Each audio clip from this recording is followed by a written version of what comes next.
Je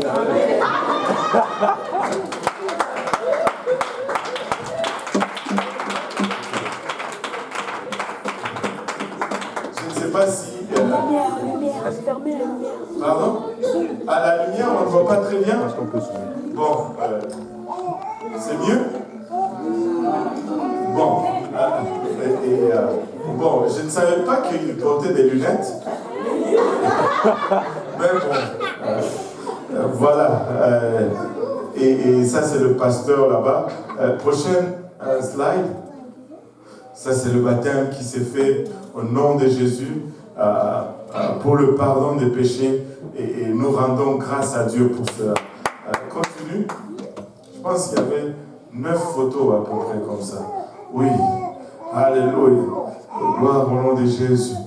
Et nous rendons grâce à Dieu pour ceci. Tu sais, c'est tout. Nous pouvons nous dire, oh, c'est triste, c'est malheureux, il n'y a pas la résidence permanente. Tu sais, Dieu a pris Philippe, l'a sorti du réveil, pour aller prêcher juste à une seule personne, le Dieu chrétien. Il a sorti de son réveil en Samarie. Il est allé prêcher à une personne. Et lui, il en a déjà baptisé 3. Ça vaut la peine. Ça vaut la peine.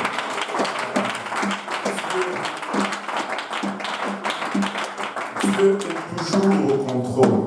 Même si ça ne va pas selon ce que toi tu penses, Dieu est au contrôle. Regardez, Acte 13. Acte 13, verset 14. Et on va aller jusqu'au verset 22. Si quelqu'un peut m'aider à le lire.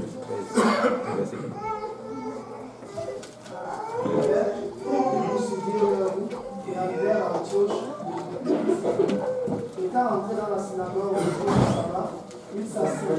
Après la lecture de la loi et les prophètes, les chefs de la synagogue leur envoyaient dire: Hommes frères, si vous avez quelques exhortations adressées au peuple, parlez.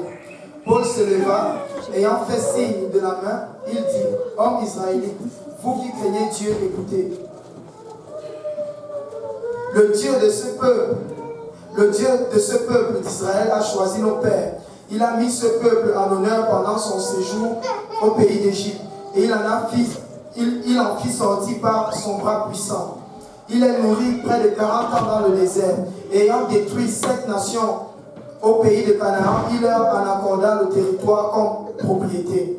Après cela, durant 450 ans environ, il leur donna des juges jusqu'au prophète Samuel. Ils demandèrent alors un roi et Dieu leur donna. Pendant 40 ans, Saül, fils de Kis de la tribu de Benjamin, puis l'ayant rejeté, il leur suscita pour roi David, auquel il a rendu ce témoignage: J'ai trouvé David, fils d'Isaïe, homme selon mon cœur, qui accomplira toutes mes volontés. Ah, waouh! Il dit: J'ai trouvé David, fils d'Isaïe, homme selon mon cœur, qui accomplira toutes mes volontés. Et il y a beaucoup à apprendre là-dedans. Regardons, parce qu'ici, ils sont arrivés à Antioche de Pisidie et ils entrent dans la synagogue et c'était un jour de sabbat. Le jour de sabbat, les Juifs vont au temple pour entendre de la part de rabbins et de tous ces gens qui viennent pour exhorter. Et quand ils sont entrés là-bas, après que la loi et les Écritures furent lues, les chefs de la synagogue, voyant ces deux, ils le font dire: avez-vous quelques exhortations à adresser au peuple? Et là, Paul s'élève au milieu d'une congrégation juive, au milieu des juifs, dans une synagogue, le jour de sabbat. Il s'élève, mais regardez sa tactique. Il utilise l'histoire juive d'abord pour établir un terrain d'entente avec eux. Il commence par leur dire: voici nos racines. Les Juifs vont être d'accord avec Paul que Dieu était le Dieu d'Israël. Les Juifs vont être d'accord avec Paul que Dieu a fait de la descendance d'Abraham esclaves en Égypte et qu'il les a délivrés d'une main puissante. Ils allaient être d'accord avec Paul que lorsqu'ils ont erré dans le désert, Dieu les a nourris jour après jour. Il n'y a pas un seul jour qu'ils ont manqué de nourriture. Il n'y a pas un seul jour qu'ils ont manqué de vêtements ni de chaussures. Durant 40 ans dans le désert, sans travailler, ils ont mangé. Amen. Et ils allaient être d'accord avec eux en ce qui concerne tout l'Ancien Testament. Ainsi, Paul utilise l'Ancien Testament d'abord pour se mettre sur un même terrain d'entente. Et puis par la suite, il va utiliser l'Ancien Testament maintenant pour amener ses arguments. Paul a un argument à amener. Il veut amener un point. Regardez par la suite le verset 23 au verset 33. Paul commence son argumentation. C'est de la postérité de David que Dieu, selon sa promesse, a suscité à Israël un sauveur qui est Jésus. Avant sa venue, Jean avait prêché le baptême de repentance à tout le peuple d'Israël. Et lorsque Jean achevait sa course, il disait: je ne suis pas celui que vous pensez, mais celui après moi. Mais voici, après moi vient celui des pieds duquel je ne suis pas digne de délier les souliers. Homme frère, fils de la race d'Abraham, et vous qui craignez Dieu, c'est à vous que cette parole de salut a été envoyée. Car les habitants de Jérusalem et les chefs ont méconnu Jésus, et en le condamnant, ils ont accompli la parole des prophètes qui se lisent chaque sabbat. Quoiqu'ils ne trouvassent en lui rien qui fût digne de mort, ils ont demandé à Pilate de le faire mourir. Et après qu'ils eurent accompli tout ce qui était écrit de lui, ils le descendirent de la croix et le déposèrent dans un sépulcre. Mais Dieu l'a ressuscité des morts. Il est apparu pendant plusieurs jours à ceux qui étaient montés avec lui de la Galilée à Jérusalem et qui sont maintenant ses témoins auprès du peuple. Et nous vous annonçons cette bonne parole que la promesse faite à nos pères. Cette bonne nouvelle que la promesse faite à nos pères, Dieu l'a ressuscité pour nous. Dieu l'a accompli pour nous, leurs enfants, en ressuscitant Jésus, selon ce qui est écrit dans les psaumes 2e. Tu es mon fils, je t'ai engendré aujourd'hui. Wow. On va faire une pause là-bas. On va essayer un peu de digérer tout ceci. Et c'est plein d'arguments, mais il y a un point fort que Dieu est en train de faire ici. Il y a un point fort sur l'unicité que Dieu est en train d'établir dans ce passage ici. D'abord, Paul s'adresse à tous ces gens comme étant ses frères.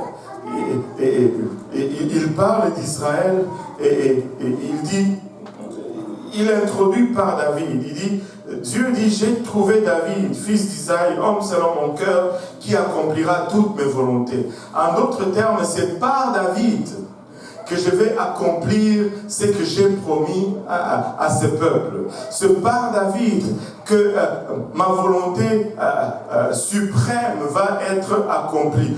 Toute ma volonté sera accomplie en David.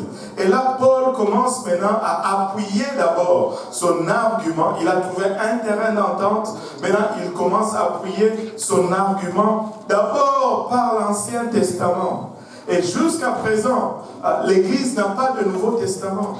Jusqu'à présent, les livres des actes ne sont pas écrits. Jusqu'à présent, les évangiles ne sont pas écrits. Jusqu'à présent, les épîtres ne sont pas vraiment écrites. Amen.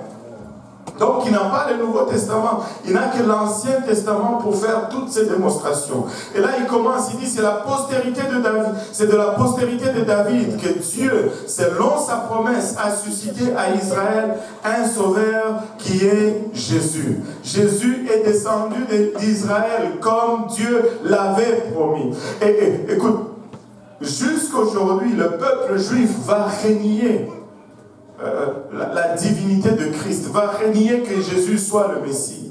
Et quand tu dis à un juif, Jésus est le fils de David, tu es en train de déclarer qu'il est le Messie. Il va dire non, il n'est pas le fils de David, il est le fils de Joseph.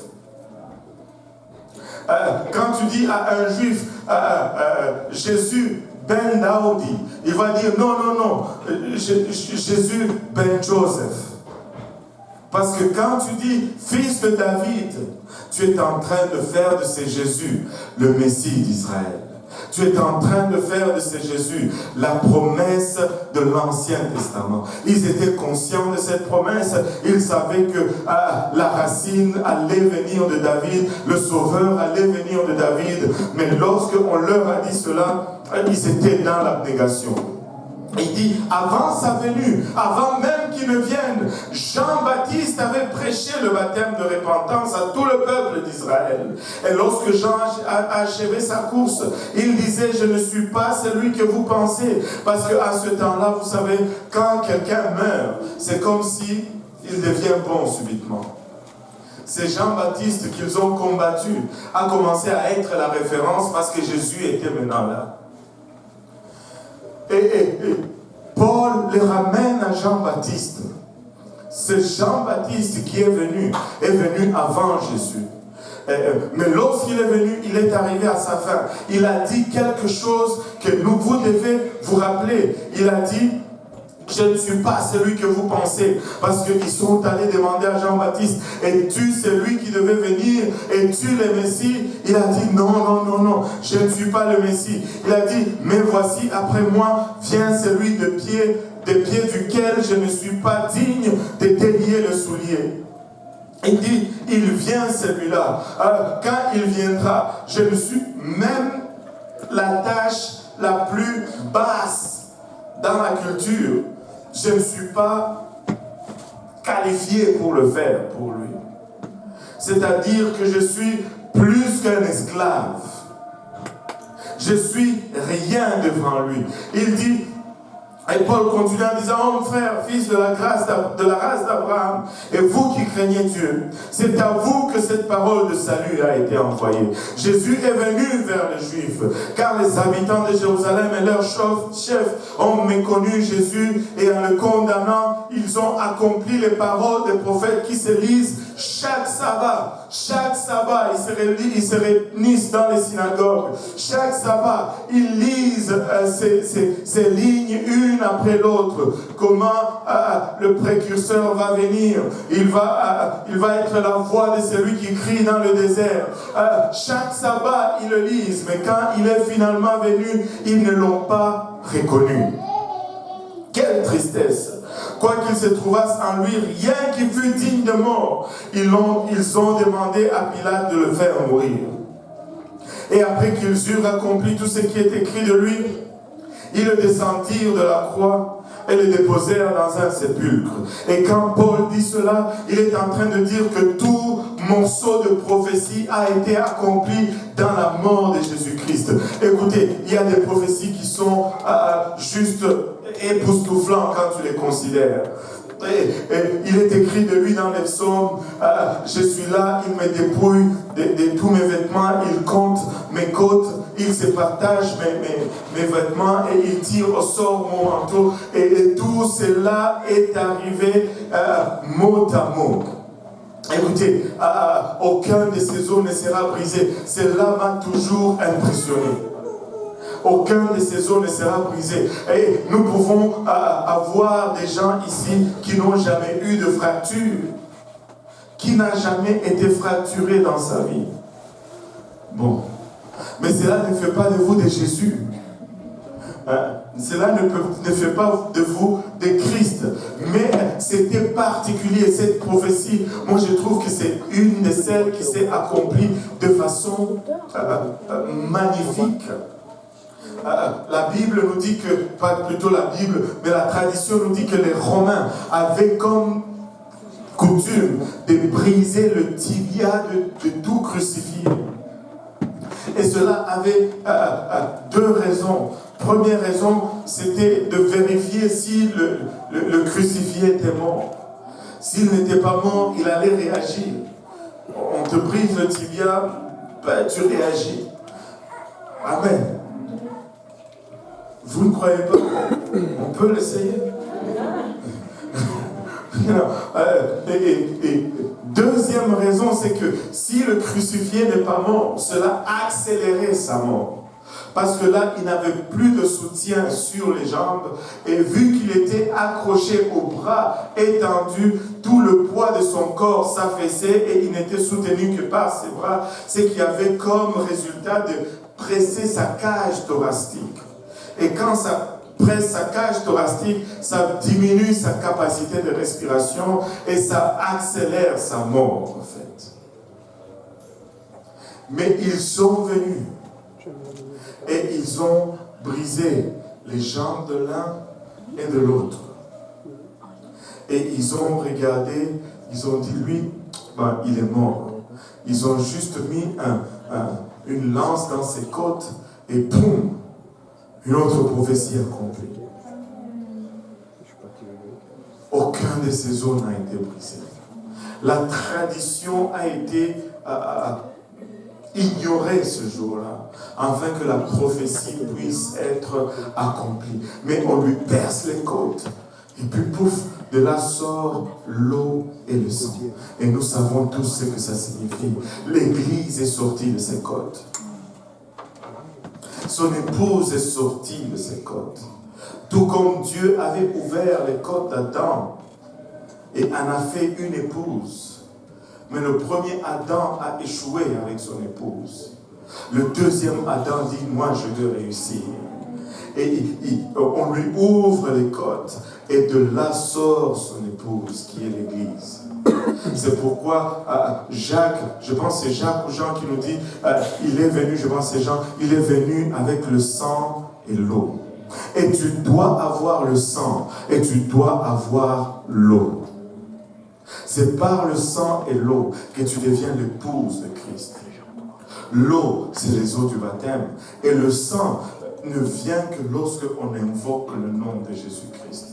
Lisez le livre des Actes, je pense chapitre 5, les sacrificateurs crient, il dit arrêtez de prêcher en son nom, parce qu'à chaque fois que vous prêchez en son nom, vous faites retomber son sang sur nous. Écoute, quand on appelle le nom, le sang vient.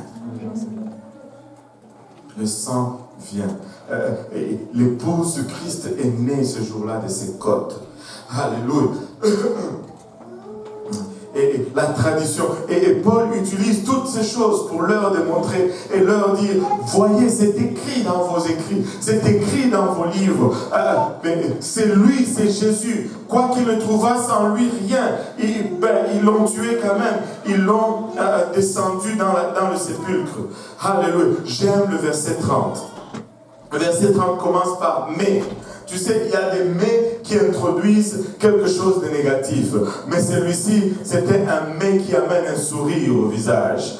Ils l'ont mis au sépulcre, ils l'ont torturé, ils l'ont tué, ils l'ont mis au sépulcre. Mais Dieu l'a ressuscité de mort.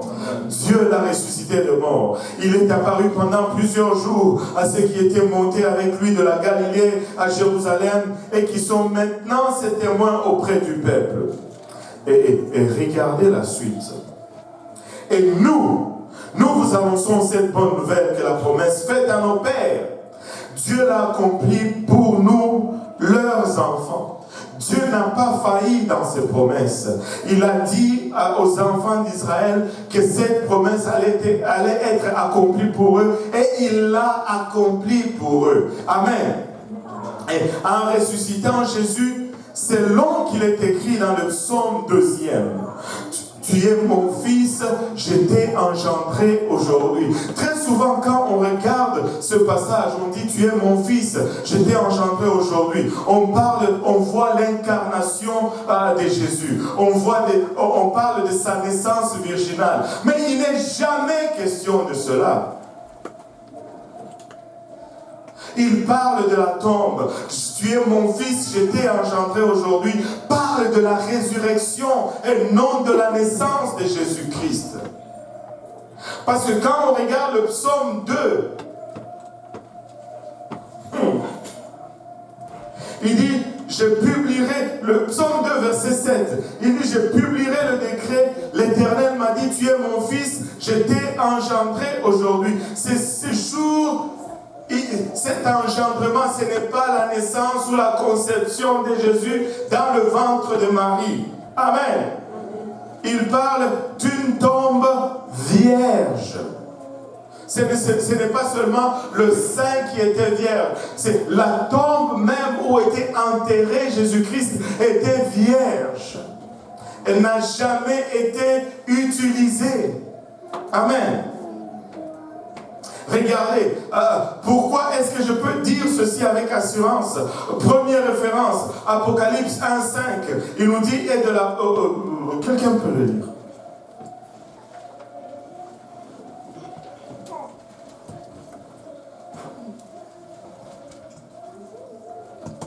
De la part de Jésus-Christ, Le témoin fidèle, le premier-né des morts, et le prince des rois de la terre, à celui qui nous aime, qui nous a délivrés de nos péchés par son sang. Alléluia. Regardez, vous pouvez être encore dans les nuages. C'est correct que vous soyez dans les nuages, mais bientôt vous allez y descendre. Parce que les Écritures vont faire un cercle complet. Le premier-né des morts. Et c'est de cela que Jésus, plutôt Paul, parle dans ce verset. Et c'est de cela que David fait référence dans le psaume. Lisons un peu plus. Acte 13, versets 34 à 43.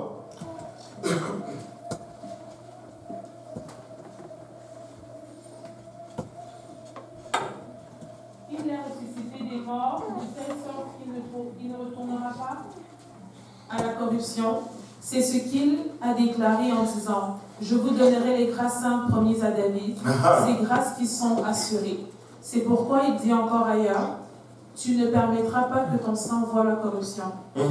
Or David, après avoir en son temps servi au dessein de Dieu, est mort, a été réuni à ses pères et a vu la corruption. Mais celui que Dieu a ressuscité n'a pas vu la corruption. Sachez donc, un frère, que c'est par lui que le pardon des péchés vous est annoncé, et que quiconque croit est justifié par lui de toutes les choses dont vous ne pouviez être justifiés par la loi de Moïse. Ainsi, prenez garde qu'il ne vous arrive ce qui est dit dans les prophètes. Voyez, contenteurs, soyez étonnés et disparaissez, car je vais faire en vos jours une œuvre que vous ne croiriez pas si on vous la racontait. Et lorsqu'ils sortirent de la synagogue, les Juifs, les gentils les prièrent de parler le sabbat suivant sur les mêmes choses, et à l'issue de l'assemblée, beaucoup de Juifs et de prosélytes pieux suivirent Paul et Barnabas, qui s'entretenirent avec eux et les exhortèrent à rester attachés à la grâce de Dieu. Mais regardez ceci, on va fermer le cercle maintenant. Il dit, Dieu, au verset 33 d'abord, Dieu l'a accompli pour nous, leurs enfants, en ressuscitant Jésus. Selon ce qui est écrit dans le psaume 2e, tu es mon fils, je t'ai engendré aujourd'hui. Paul dit, quand Jésus dit, plutôt David dit, tu es mon fils, je t'ai engendré aujourd'hui. Ceci n'est pas la conception divine de la chair de Jésus dans le ventre de Marie, c'est plutôt la résurrection de Jésus selon ce qui est écrit. Il dit, mets-moi le psaume 33, ici. Plutôt psaume 33, Acte 13, 33. Dieu l'a accompli pour nous, leurs enfants, en ressuscitant Jésus, selon ce qui est écrit dans le psaume 2e. Et ce qui est écrit dans le psaume 2e, c'est que tu es mon fils, je t'ai engendré aujourd'hui. Et ce qui est écrit dans le psaume 2e, Dieu l'a accompli pour nous, ses enfants, en ressuscitant Jésus.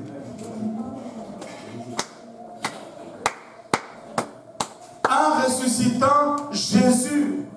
Et c'est cette résurrection qui est cet engendrement. Il est le premier-né d'entre tous les morts.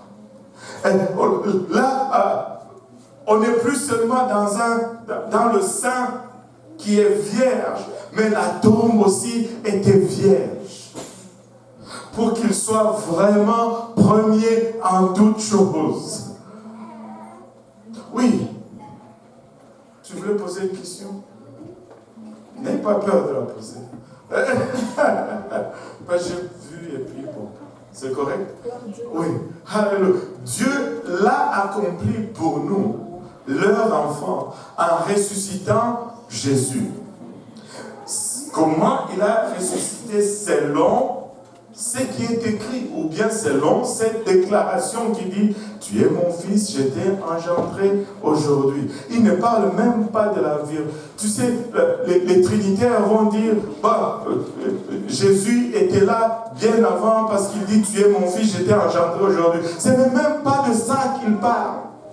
Ça ne se réfère même pas à la naissance de Jésus-Christ. Ça se réfère à la résurrection de Jésus-Christ.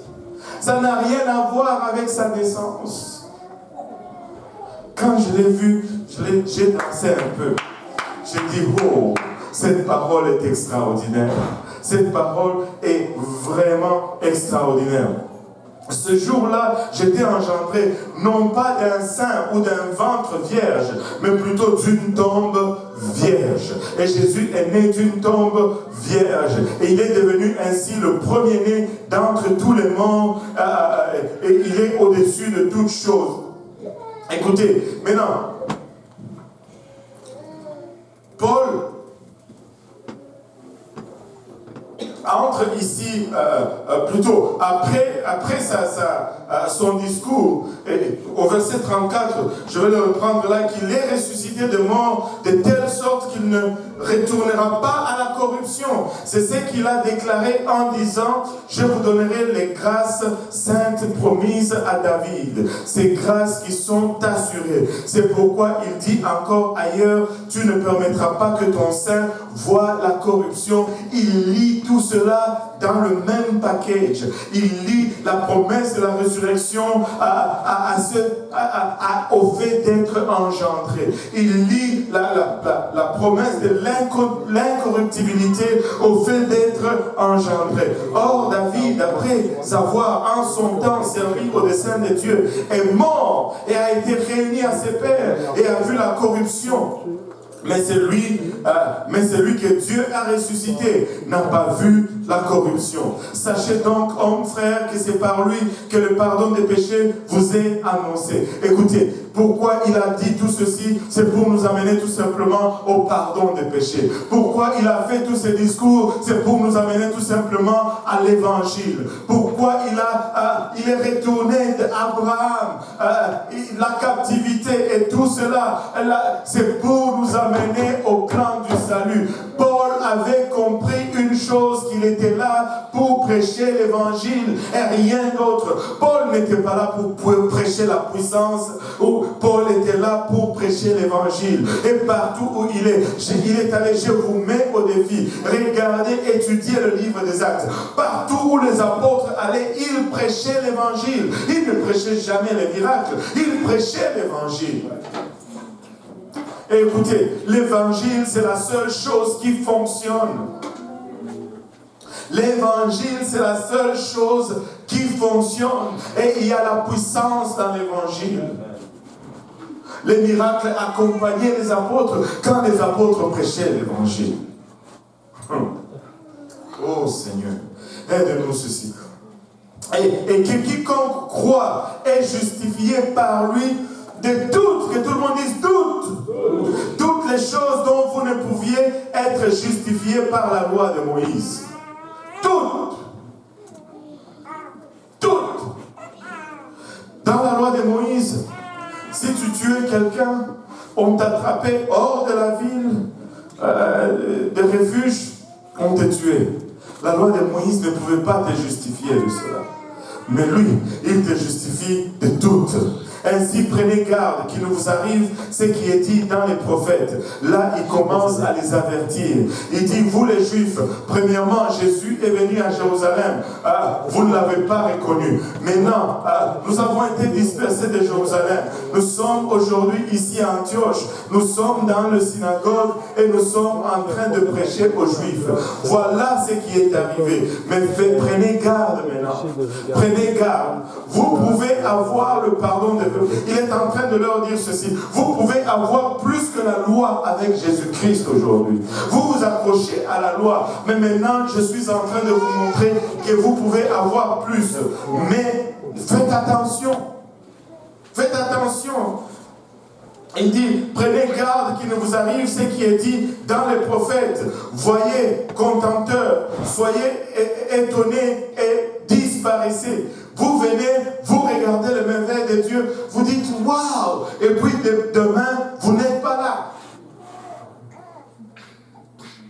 Waouh, Dieu travaille ici. Mais toi, tu vas travailler ailleurs. Non. Non. Non. Car je vais faire en vos jours une œuvre que vous ne croiriez pas si on vous la racontait. Et écoutez, allez raconter en ce jour-là qu'un païen, un gentil a reçu le Saint-Esprit. Il va te dire, tu es fou. Ce sont des incirconcis. Et ils ne sont pas dans l'alliance. Lorsqu'ils sortirent, regardez ceci maintenant. Ils ont dit tout cela et ils sortent. Lorsqu'ils sortirent, on leur pria de parler le sabbat suivant sur les mêmes choses. Et à l'issue de l'assemblée, beaucoup de Juifs et prosélytes pieux suivirent Paul et Barnabas qui s'entretenaient avec eux. Ce n'est pas tout le monde qui était enthousiaste. Les Juifs prosélytes qui étaient pieux, ceux qui voulaient, ceux qui appliquaient la sanctification avec cœur, on dit on veut entendre plus de ceci. Ils les exhortèrent à rester attachés à la grâce de Dieu. Regardez, Ésaïe 55, c'est lui qui nous donne l'avertissement. Prêtez l'oreille et venez à moi. Écoutez et votre âme vivra. Je traiterai avec vous une alliance éternelle pour rendre durable mes faveurs envers David. Et écoutez vraiment dans David, plutôt dans Jésus, l'Éternel a accompli les promesses donné à David. Dieu avait promis à David que le Messie viendrait de lui. Mais à cause de son péché, David n'était pas digne de cette promesse. On parle de miséricorde. Nous avons parlé de la grâce l'autre jour. David a commis 2 péchés qui étaient dignes de mort sous la loi. Mais David a survécu. Laissez-moi vous dire, la grâce a toujours été et la grâce demeure aujourd'hui. C'est le temps que nous saisissons de cette grâce et que nous ne la lâchons pas. Ces péchés l'ont disqualifié, mais Dieu, dans cette image de David, Dieu lui a montré une miséricorde sûre, une miséricorde infaillible. Laisse-moi dire à quelqu'un aujourd'hui, ne regarde pas en arrière. Peu importe ce que tu as fait, Dieu peut le mettre sous le sang. Et il peut faire avec toi le plan qu'il a établi dès le départ. Ne laisse pas la condamnation te mettre hors du plan de Dieu. Ne laisse pas la culpabilité travailler contre l'œuvre de Dieu dans ta vie. Dieu nous montre sa grâce dans la vie de David.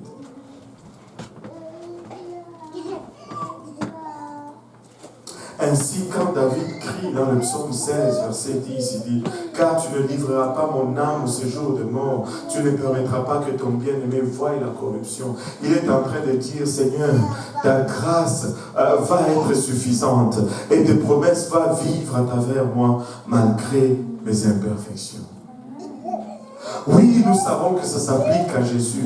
Oui, nous savons que ça s'applique au fait que David parlait prophétiquement de Jésus, mais ça s'applique également à celui qui parle. Et David n'est pas mort avec ses promesses. Ses promesses n'ont pas été corrompues. Il a vu la grâce de Dieu du fait que le Messie est descendu de sa lignée. Regarde ton voisin, dis-lui, Dieu t'aime. Paul cite la même prophétie messianique que Pierre a citée dans son message le jour de la Pentecôte. Et c'était clair que ça ne pouvait pas s'appliquer à David, qui était mort, enterré et pourri. Mais ça s'appliquait pleinement à Jésus-Christ. Regardez avec moi Habakkuk 1, verset 5.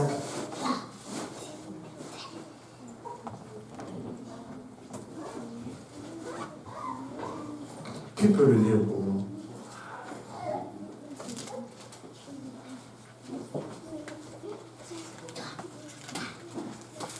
Jetez les yeux parmi les nations, regardez et soyez saisis d'étonnement, d'épouvante, car je vais faire en vos jours une œuvre que vous ne croiriez pas si on la rencontrait. Et Paul a cité ce passage pour avertir le juif de peur qu'alors que Dieu commence à faire un travail merveilleux parmi les nations, que ne soit pas en manque, que ne soit pas mise dehors. Et ça, c'est la crainte de tous les jours. Tu sais, on a commencé, on était petits. Dieu a commencé à faire une bonne œuvre parmi nous. Mais je ne veux pas que lorsque les choses commencent à arriver, je ne veux pas être dehors. Les anglophones disent ceci, je ne veux pas être à la gare alors que mon bateau est en train d'entrer au port. Je veux être là où Dieu est en train de faire son œuvre. Je veux éviter toute distraction. Je veux éviter tout désordre, toute situation compromettante. Mais je veux être là lorsque Dieu fait son œuvre. Et laissez-moi dire, Église, Dieu ne fait que commencer avec nous. Ce n'est pas le temps de relâcher, ce n'est pas le temps d'être distrait, ce n'est pas le temps d'être abandonné. De gloire en gloire, nous allons aller. De victoire en victoire, nous allons aller. De réveil en réveil, nous allons aller. Et Dieu va faire de grandes choses parmi nous. Et je ne veux pas être en manque lorsque l'œuvre de Dieu va exploser. Les païens à Antioche de Pisidie sont si spirituellement affamés qu'ils supplient pour la parole. Ils ont forcé Paul et Barnabas à revenir demain et à leur raconter encore davantage sur ces choses. Tu sais, nous devons arriver à cette place où nous supplions le pasteur à continuer à prêcher sur ces choses. Je vais conclure. Non, ne conclue pas, continue. Parle-nous encore. Oh boy, on est loin d'Antioche. Je me sens encore à Jérusalem.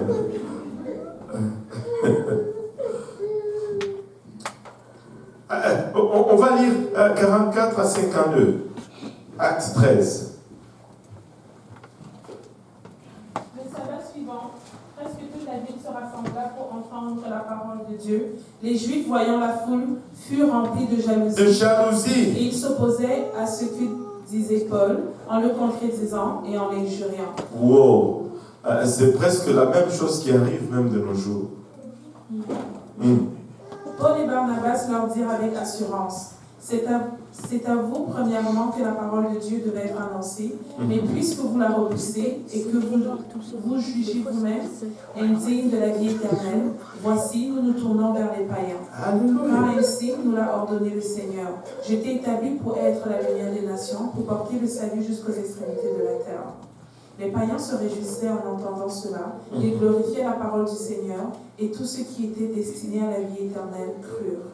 La parole du Seigneur se répandait dans tout le pays.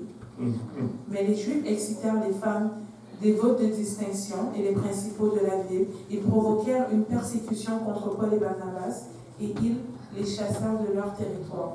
Paul et Barnabas secouèrent contre eux la poussière de leurs pieds et allèrent à Icône, tandis que les disciples étaient remplis de joie et du Saint-Esprit. Regardez, il dit que cela a causé de la jalousie parmi les Juifs et ils ont commencé à vouloir contredire leur enseignement. Avez-vous déjà remarqué ceci? Que quelqu'un va être là, personne ne s'intéresse à lui. Mais dès que tu commences à faire une étude biblique avec lui, c'est là que tout son entourage commence à lui montrer vraiment maintenant les voies de Dieu. Avant que toi tu commences, non. Personne n'était intéressé à son salut. Mais dès que toi tu commences l'étude biblique, oh, mais non, attends, c'est pas vraiment ça. Mais où est-ce que vous étiez tout ce temps? Amen. Et ils étaient remplis de jalousie. Et ils ont commencé à contredire leur enseignement. Oh, ce n'est pas vraiment ça.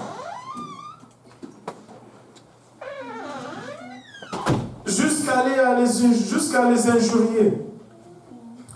Et là, Paul dit plutôt Barnabas dit avec assurance, c'est à vous, premièrement, que cette parole de Dieu avait été annoncée. Nous étions dans la synagogue, nous vous avions parlé, vous avez refusé. Nous nous sommes tournés vers le païen, ils viennent par multitude.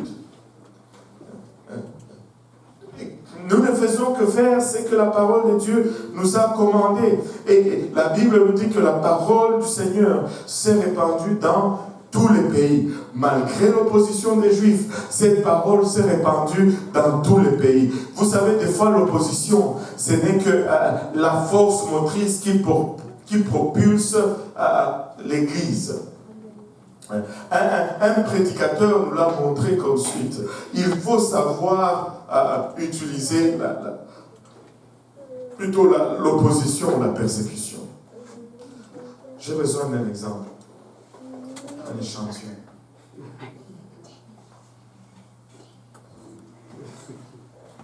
Bon, ça va? Tu as l'air sérieux, fatigué. Bon. Qu'est-ce qui te fatigue?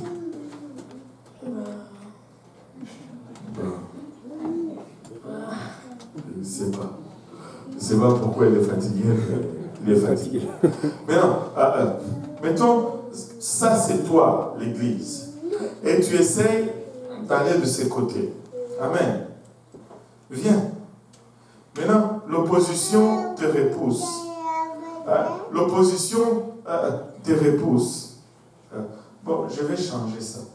Toi, tu essaies de repousser. Ça, c'est l'opposition. Moi, je veux avancer, mais l'opposition me repousse. Mais je dois arriver à une place où je fais travailler cette opposition en ma faveur. Vous savez, ceux qui font les bagarres des rues, ils savent comment utiliser ça. Repousse-moi et continue à me repousser. Mais au lieu d'aller là, je peux juste faire ça. Mais il commence à travailler pour moi. Il commence à me faire avancer. Je dois savoir faire tourner l'opposition. Vous savez, je me rappelle, je ne sais pas s'il y en a beaucoup ici, je me rappelle un jour, on était dans l'étude de lundi soir. Et il y avait quelqu'un qui a commencé à vouloir démontrer... tu peux... Il y avait quelqu'un qui a commencé à vouloir casser la doctrine. Certains peuvent se rappeler. C'était sur la Trinité et l'unicité. Il a commencé à dire, mais... Et ça alors? Tu sais, c'était facile de se frustrer et de commencer à lutter contre lui. Mais pendant que lui, il repoussait, tu vois, il y avait une autre personne qui était en train de boire. Et tout ce qu'il posait comme frustration et question, J'ai juste commencé à répondre avec douceur et gentillesse. Et pendant que lui poussait, on a juste changé de direction et on est allé vers la personne qui buvait. Et si je ne m'abuse, la personne s'était même fait baptiser au nom de Jésus-Christ. Parce que c'est cette opposition qui a permis à ce que lui puisse voir. Parce qu'il voit au fond, mais c'est vrai ce qu'on est en train de donner comme explication. Ça fait du sens. Écoutez, tout ne travaille pas toujours contre toi. Tout, écoute, si on te pose des questions, explique. On te donne l'audience, on te donne le micro, pars. Mais il faut que tu aies étudié. Il faut que tu aies lu ta Bible. C'est pourquoi nous devons la lire chaque jour. Nous devons savoir les pointer vers la Bible. Vous savez, on m'a raconté une histoire aujourd'hui. Quelqu'un qui rentre dans le bureau d'un prêtre et après certaines explications, il lui dit, bon, et si on lisait ce qui est écrit dans la Bible? Mais ça a pris genre 20 minutes avant qu'on lise ce qui est écrit dans la Bible. Parce qu'on veut s'assurer qu'on couvre d'abord toutes les bases pour que quand on va lire ce qui est lu, qu'on soit tellement dans une boîte qu'on ne puisse plus voir ce qu'on a lu, mais qu'on puisse juste voir ce qu'on a entendu. Pourquoi 20 minutes de discours? Lisons tout simplement Actes 2:38. C'est simple. Très simple. Ces Juifs étaient devenus envieux que Dieu bouge parmi les nations. Et très souvent, quand Dieu bouge, les autres religions sont envieux. Mais il y avait cet avertissement dans la parole de Dieu. Matthieu 23:13. Malheur à vous, scribes et pharisiens, hypocrites, parce que vous fermez aux hommes le royaume des cieux. Vous n'y entrez pas vous-même et vous n'y laissez pas entrer ceux qui veulent entrer. Et c'est ce qui se passe avec plusieurs religions aujourd'hui. N'entrent même pas au ciel, mais ils veulent empêcher tous ceux qui veulent y entrer d'entrer. Écoutez, nous allons pousser et nous allons entrer, nous allons lire la parole et nous allons savoir exactement quoi dire et quoi faire. Regardez Marc 6:11. Et s'il y a quelque part des gens qui ne vous reçoivent ni ne vous écoutent, retirez-vous de là et secouez la poussière de vos pieds afin que cela leur serve de témoignage. Écoute, très souvent ces derniers temps, les gens m'ont posé cette question. Pasteur, et si je prêche à quelqu'un et qui ne veut pas savoir, il ne veut pas accepter, il ne veut pas vraiment. Je dis, tu passes à la prochaine suivante, à la prochaine personne. Tu passes à l'autre personne. Tu ne veux pas perdre le temps du Seigneur sur quelqu'un qui ne veut pas. C'est mal investir le temps du Seigneur. Oh pasteur, tu es trop dur, tu es trop froid. Non. Je ne suis pas dur ni je ne suis pas froid. Mais ça serait froid et dur que celui qui a soif meure sans connaître la vérité, parce que celui qui connaissait était en train de passer le temps à convaincre celui qui ne voulait rien savoir de la vérité.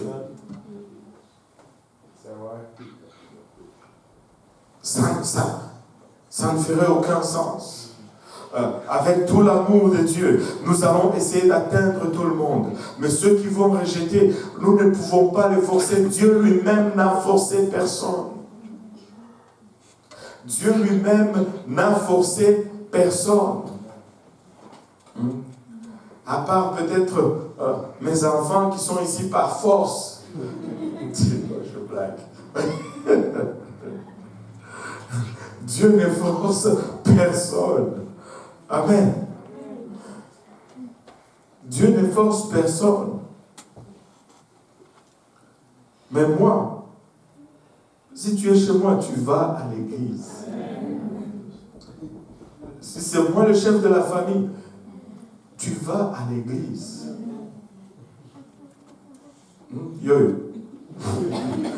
Ou tu payes le loyer, ou tu vas à l'église. C'est aussi simple que ça. C'est la loi de la maison. Amen. Moi et ma maison, nous servirons l'Éternel. Alléluia. Il n'a pas dit moi et ceux qui veulent dans ma maison. Il a dit moi et ma maison, nous servirons l'Éternel. Adieu. Alléluia. Maintenant, écoutez, nous ne pouvons pas, si nous ne voulons pas aller au ciel, n'empêchons pas ceux qui veulent y aller d'y aller. Et si nous rencontrons ceux qui ne veulent pas y aller, ne gaspillons pas. Écoutez, Dieu nous a donné, nous vivons sur du temps emprunté. Amen. Oh. Amen. Ce n'est pas notre temps, c'est le temps de Dieu. Ce n'est pas notre souffle, c'est le souffle de Dieu. Même l'air que nous respirons ne nous appartient pas. Tout est emprunté. La terre sur laquelle nous sommes, c'est la terre de Dieu. Au commencement, Dieu créa les cieux et la terre. Qui paye le loyer sur la terre ici? Enfin, si vous payez le loyer, c'est parce que quelqu'un vous a escroqué en vous faisant croire qu'au fait, cette portion de la terre était à lui et que vous l'avez cru. C'est vrai. Amen. C'est en plein ça. Mais au final, personne ne paye rien à Dieu. Ceux qui ont pris avantage sur vous, vous escroquent. Amen. Mais personne ne paye le loyer à Dieu. Oh. Mais nous sommes quand même sur sa terre. Et quand il vous demande de donner la dîme, vous savez que le loyer vous payez, vous savez, avez-vous déjà essayé d'estimer c'est quoi le loyer par rapport à ton salaire?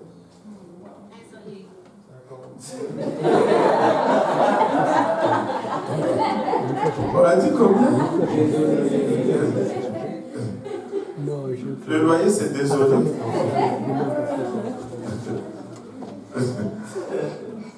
Non, attends.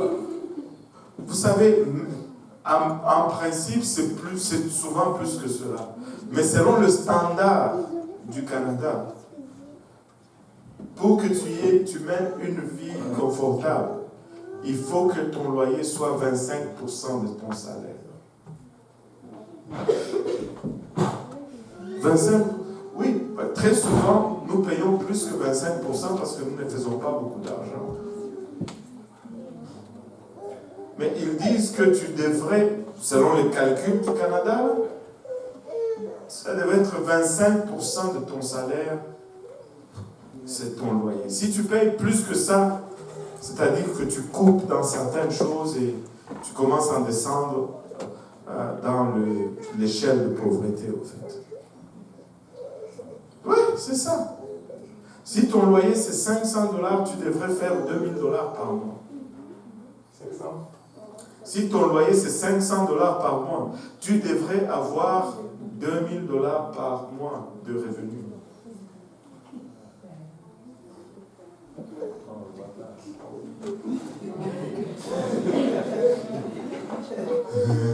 Vous voyez que Dieu n'est pas si pire, hein? Il demande 10% sur sa terre. Et de ces 10%, tu peux aller n'importe où. Mais le loyer, c'est juste ton appart. Anyway, on peut le voir de n'importe quelle façon, mais Dieu est bon. Dis à ton voisin, Dieu est très bon. Et regardez ceci, on va finir avec ceci. Je pensais que j'allais finir plus tôt que ça, mais on va finir. Et les disciples étaient remplis de joie. Est-ce qu'on peut lire le verset 52 de Acte 13? Je veux qu'on reste avec ça vraiment sur... Waouh, ils sont forts ces gens. Livre des Actes, partie 16. Ils sont forts. Maintenant, donnez-moi un peu 13, 52.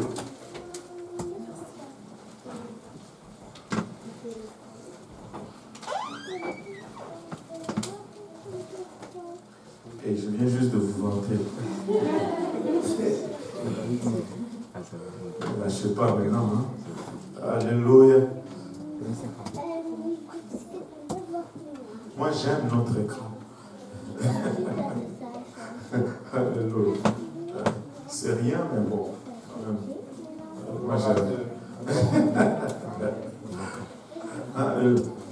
Acte 13, 30, bon, Acte 13, 52. Tandis que les disciples étaient remplis de joie et du Saint-Esprit. Vous savez,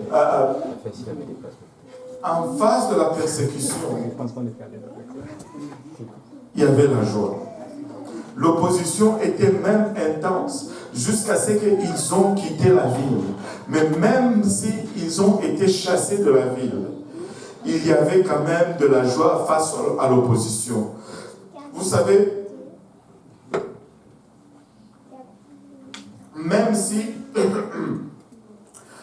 y a de l'opposition, nous pouvons toujours nous réjouir de ce que Dieu est en train de faire. Même si nous sommes persécutés, nous pouvons toujours nous réjouir de ce que Dieu est en train d'accomplir. Même lorsque nous sommes attaqués, abattus et tout cela, nous pouvons toujours regarder et voir l'œuvre de Dieu être accomplie. Écoutez, nous devons être... comment on dit le mot est parti? Alors, nous devons être sharp. Comment on dit sharp?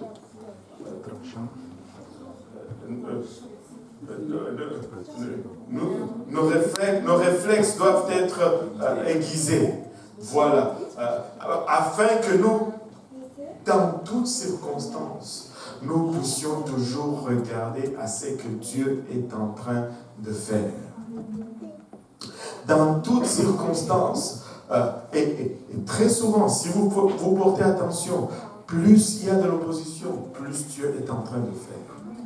Mais si vous vous concentrez sur l'opposition, sur l'oppression, vous allez être déprimé, stressé, dépressif et toutes ces choses-là. Mais si vous regardez ce que Dieu est en train de faire, vous serez rempli de joie et de Saint-Esprit. Et moi, je choisis de regarder ce que Dieu est en train de faire.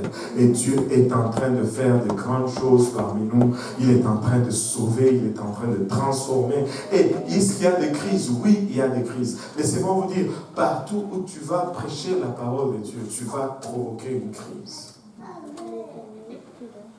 Enseigner une étude biblique, c'est créer une crise. C'est chercher des problèmes. Littéralement. Mais c'est cette parole que tu enseignes, quand ça crée la crise, ça améliore les gens en corrigeant ou en répondant à la crise créée. Tu sais, quelqu'un qui aimait manger, tu lui dis ne mange plus. Vous n'allez pas être des amis. Il aimait la fête, tu lui dis finis la fête. T'es qui, toi?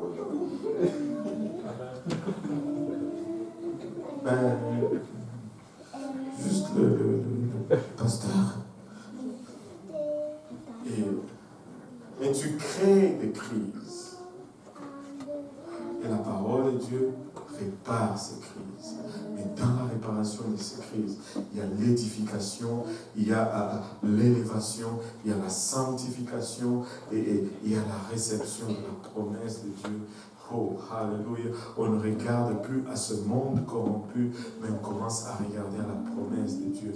Et quand on est accroché à la promesse de Dieu, non seulement ça affecte notre futur dans l'au-delà, mais ça affecte notre présent. Parce que nous commençons à vivre avec une autre perspective.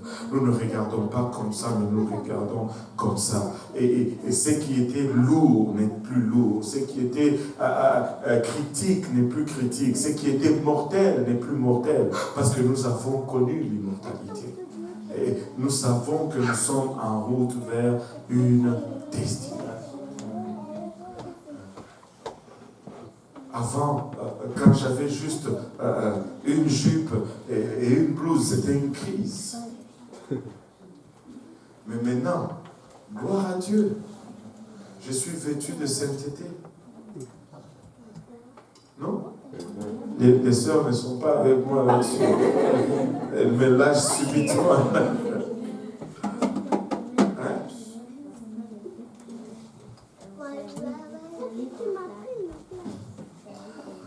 Alléluia.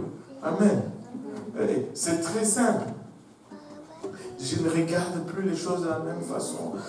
Avant, bon, je ne sais pas moi, c'est toujours le frère Didier qui, je ne sais pas, qui avait la grosse voiture, et je me disais, moi aussi je veux la grosse voiture, mais aujourd'hui, bon, je connais le Seigneur, j'ai mon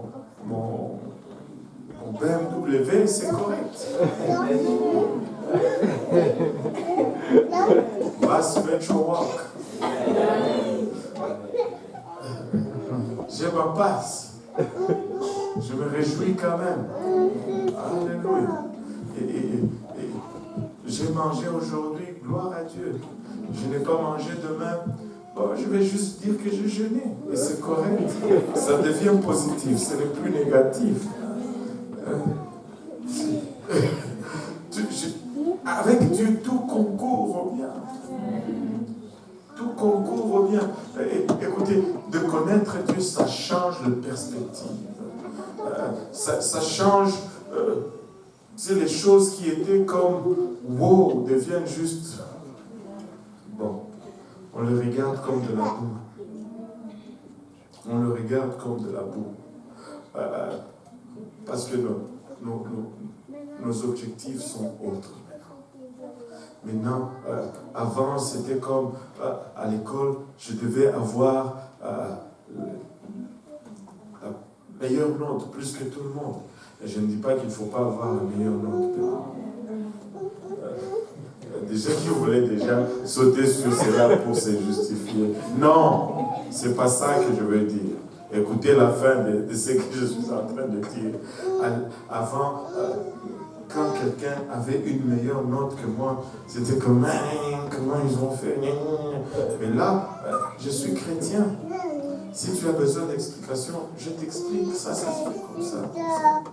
Je ne te cache pas pour pouvoir te planter après. Vous faisiez cela. Je ne veux pas lui montrer parce que sinon il va me dépasser.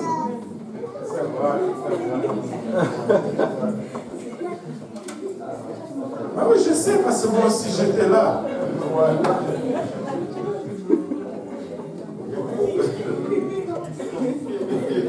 Mais maintenant, alléluia, tout ce que tu veux, c'est qu'il vienne à l'église avec toi.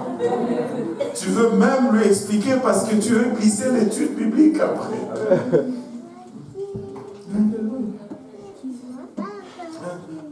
On me racontait l'histoire, je vais conclure avec cela, ceci. Vous savez, c'était quel jour? Le lundi. J'étais béni. Le frère Joël est venu à la maison, il a mangé mon foufou, mais j'étais béni quand même. Parce que je ne me rappelais plus comment il est venu à l'église. Et il a commencé à m'expliquer un peu. Et j'ai eu beaucoup de plaisir. Il dit qu'ils avaient un cours en commun à l'université. Le même professeur donnait le même cours, je ne sais pas, à 3 ou 4 groupes. Et c'est ce seul jour-là où le prof a dit on va mettre tous les groupes ensemble dans un grand auditoire. C'est arrivé une fois dans la session. Et c'est ce même cours, la sœur Viviane prenait le même cours. Et il dit il y avait beaucoup de place à l'auditoire, n'est-ce pas? Il est allé s'asseoir en avant pour s'assurer qu'il était seul. Mais cette sœur est entrée dans l'auditoire. Elle a marché. Elle est venue s'asseoir juste à côté de lui. Il dit, oh. Il y avait tout.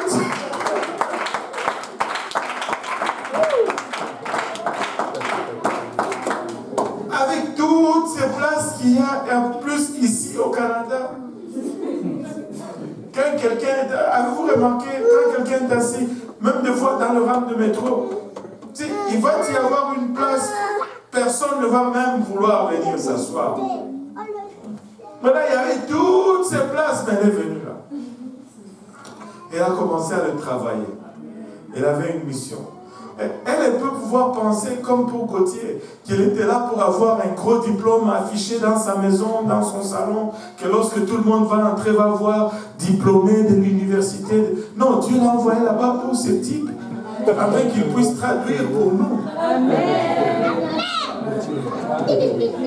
C'est peut-être juste pour ça que tu es allé à l'université. Là, tu te frustres avec tout ça. Non, tu es allé pour une mission. Et elle a invité le gars à zapper ses appels. Elle a persisté. Et finalement, il devait céder. Et il dit, bon, je veux... Et premièrement, il me dit, il est venu d'abord à un match de football. C'était un jeudi soir. Là, il arrive là-bas, il arrive, oui, Viviane était là, mais l'espace de 2 minutes, elle a disparu. Pauvre gars, il tournait ici, il voyait Yannick. Il tournait de l'autre côté, Yannick était encore là, vous savez. Il court vite. Il dit, mais où est-ce qu'elle est cette fille même? Perdue. Avant qu'il ne sache, il était sur le terrain en train de jouer. Et là, en plein milieu de terrain, en plein jeu, s'il vous plaît, en plein milieu, qui on voit, le frère Apollo lui vient le voir avec sa Bible. Sur le terrain.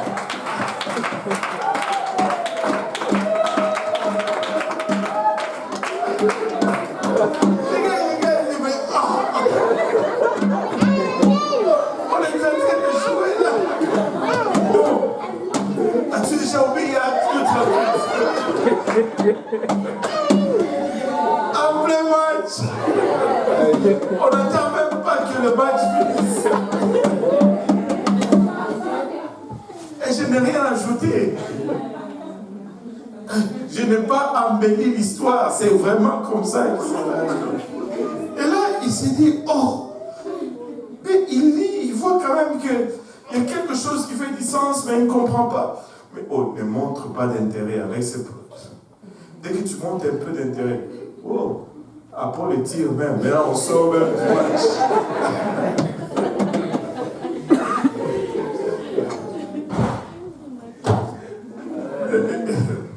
Et il est là. Vous savez, nos intérêts changent.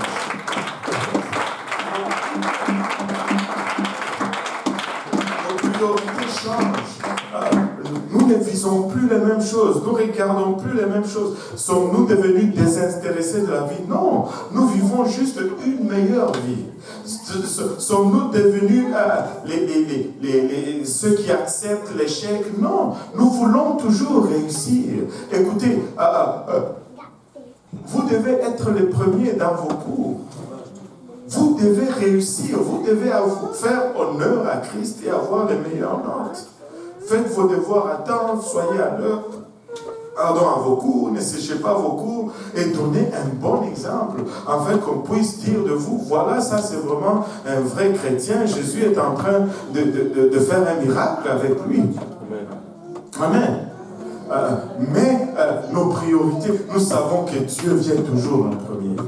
Et là où nous allons toujours regarder où est-ce que Dieu est en train de bouger, où est-ce que sa main est en train de faire. Parce que nous sommes une église d'Antioche.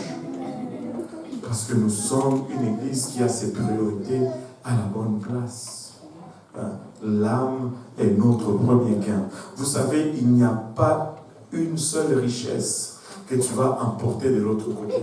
Quand, vous savez, je me suis toujours demandé pourquoi est-ce que le Seigneur dit à ces gens qui disent, nous avons chassé les démons à ton nom, nous avons guéri les malades à ton nom.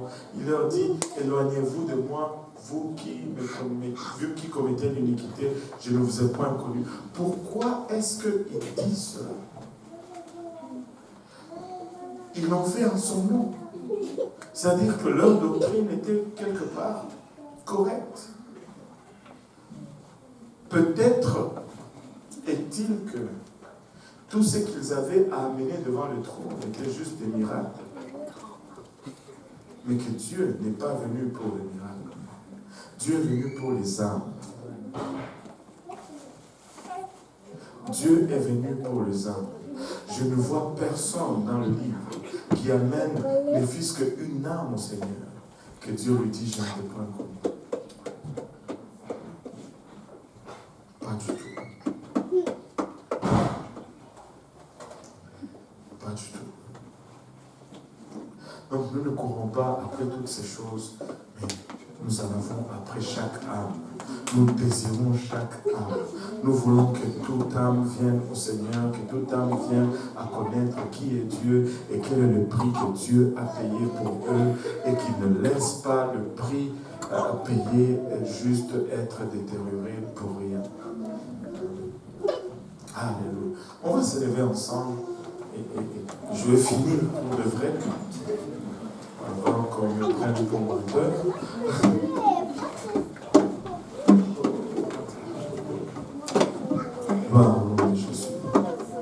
Vous savez, notre Dieu est bon. Si nous sommes là, c'est par la grâce de Dieu.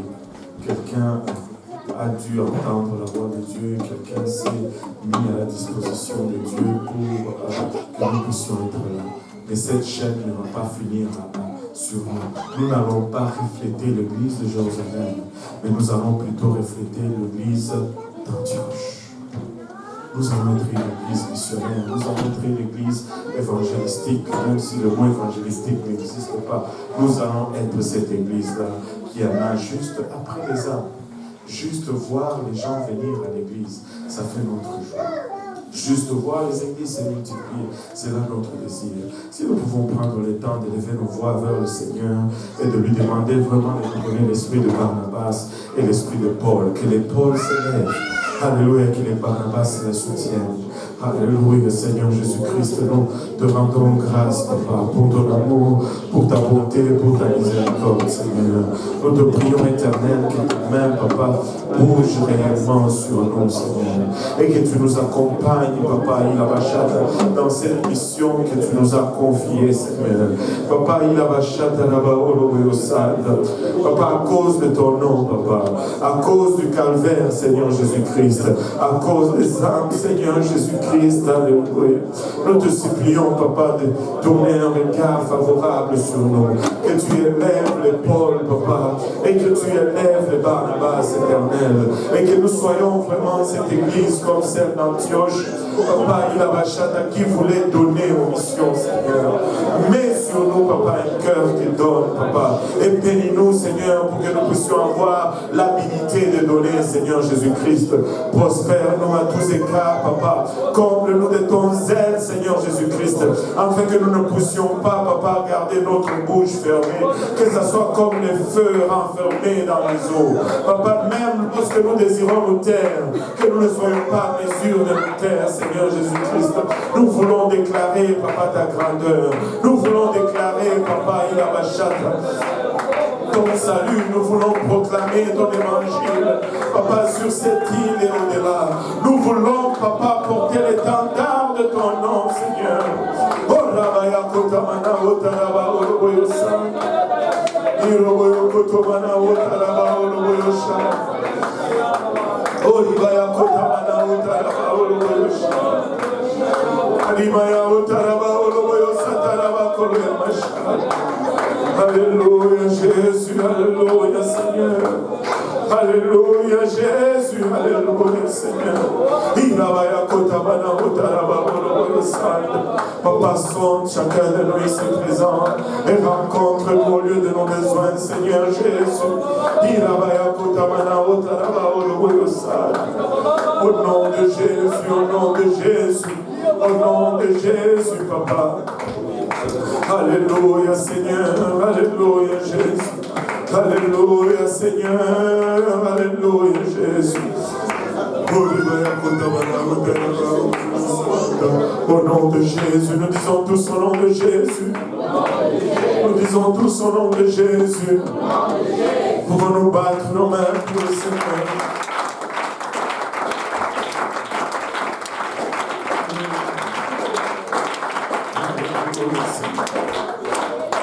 Alléluia. Serrez la main de votre voisin, dites-lui, nous allons être l'église d'Antioche.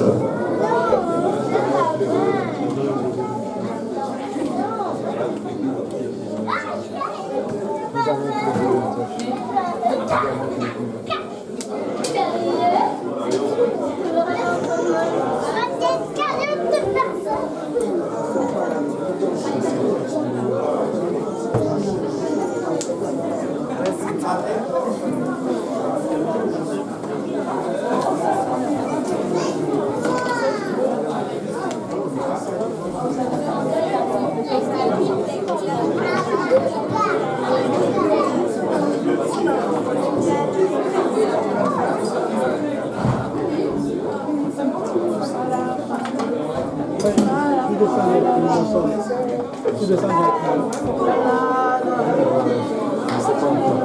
Annick, pardon, tu descends directement. Tu descends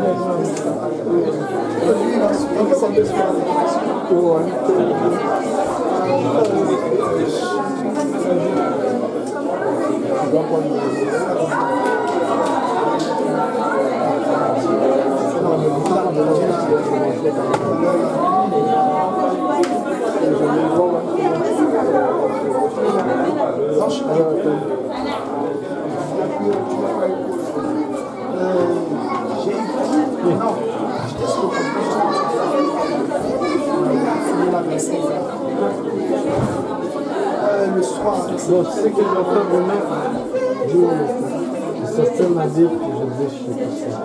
Mais c'est ça, je te dis les coups. Tu vois tout ce que tu as là? Tu les coupes pas, mais. Dans le demain, je vais le faire. Je fais une promesse devant Jésus, je fais ça. Je te dis ça parce que ça va être parce que mais ça va faire ça.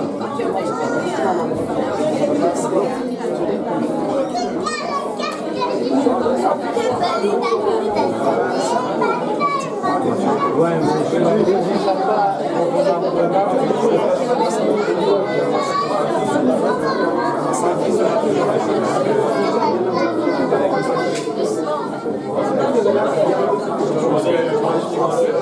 En fait, oui, j'ai apporté le pack, mais non, j'étais là pour mon travail. Ok. En fait, ah, ben toi, t'as pensé que tu t'en vas?